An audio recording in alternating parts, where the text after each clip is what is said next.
मातृभूमि भारत देश ही है। भारत देश। कश्मीर से लेकर कन्याकुमारी तक ऊंची ऊंची पर्वत श्रेणियां, हरे भरे लहलहाते खेत और खलिहान, अनगिनत मजदूर और किसान, इन सब ने भारत को एक सूत्र में बांधकर रखा है।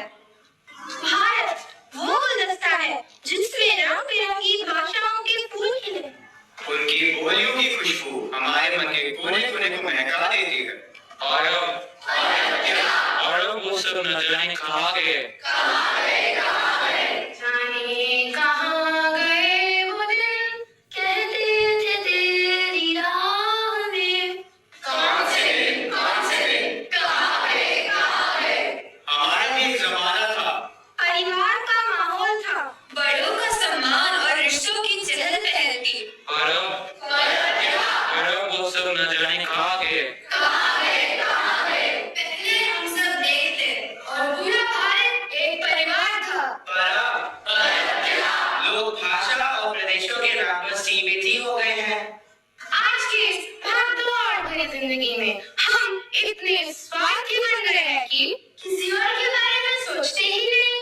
अब सब कुछ एकदम से बदल गया है। अब सब कुछ गैजेट्स में ही है। हाँ, सब कुछ गैजेट्स में ही है।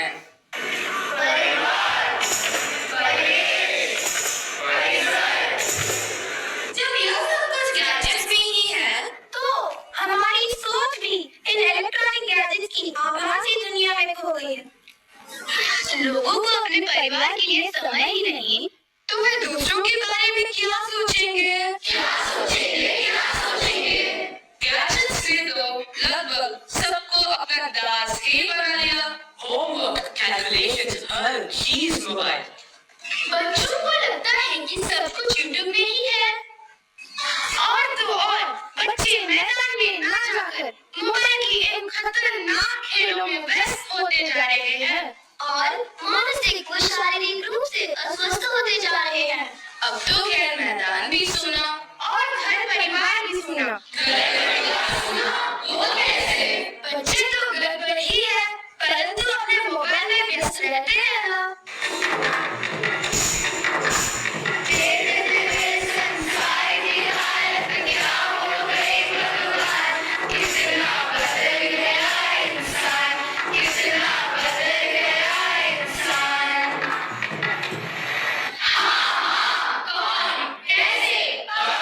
हर चीज बदल गई, तो क्या करें? क्यों ना हम अपनी सोच ही बदल लें।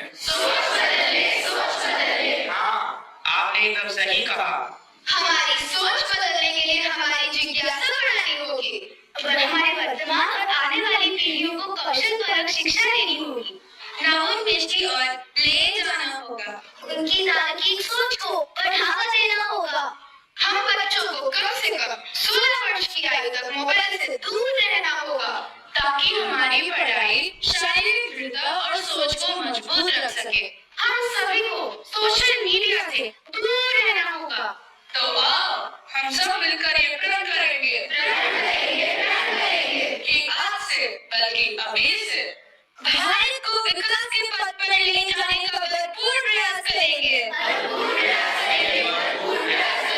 हम आशा करते हैं कि आप सभी इस प्रस्तुति द्वारा दिए गए संदेश को ग्रहण करेंगे एवं देश के विकास में महत्वपूर्ण योगदान देंगे। नकारात्मक सोच से निकलकर सकारात्मक सोच को अपनाएं।